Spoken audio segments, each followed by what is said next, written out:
The ground effect era just ended 2 weeks ago, the new generation didn't even hit the track yet, and we already have the first technical controversy. And it's a significant one. The new 2026 regulations define an engine which is very similar to the previous one.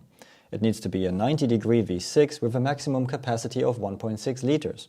But F1 is running different fuel, about which you can learn everything in my other video, which is also a lot more expensive than what we know so far. So the regulations now limit the maximum compression ratio at 16 instead of 18.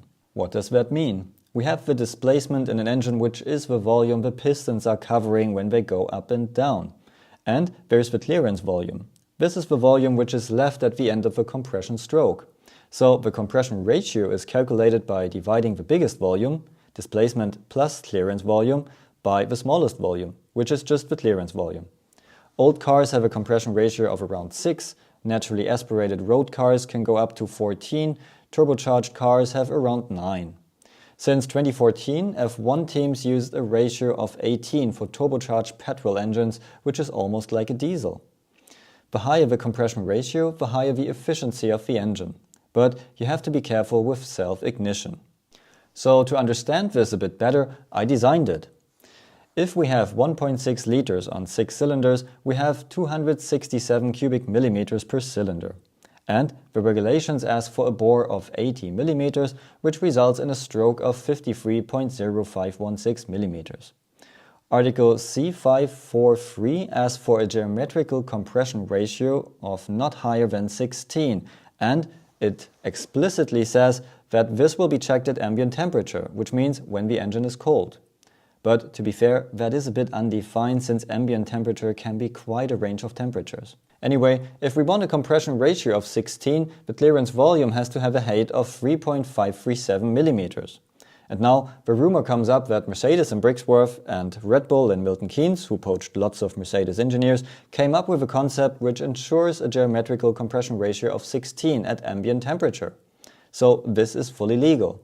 But if the engine is hot, they use materials with different expansion ratio, and so either parts of the head or the piston are slightly expanding, causing the clearance volume to be smaller, which increases the compression ratio to 18 or even higher. To get an idea of how much that is, we can go back to the construction.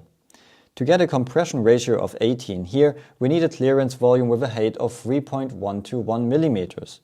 So the difference is less than half a millimeter. But teams could go even higher if they can manage. Now, engine manufacturers who don't do this went to the FIA and complained. FIA said that's not what we wanted.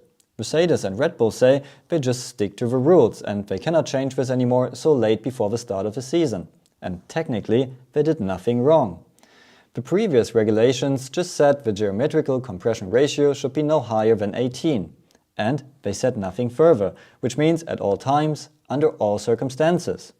The new regulations specify how they will test it, which gives the teams the freedom to do something else when they are not tested.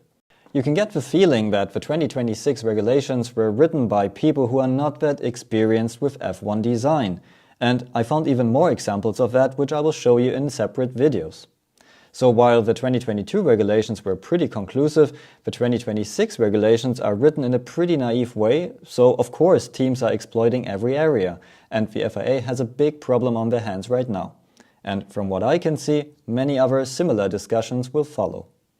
Let me know what you think about the clever way to increase compression ratio in the comments below, and stay tuned for more.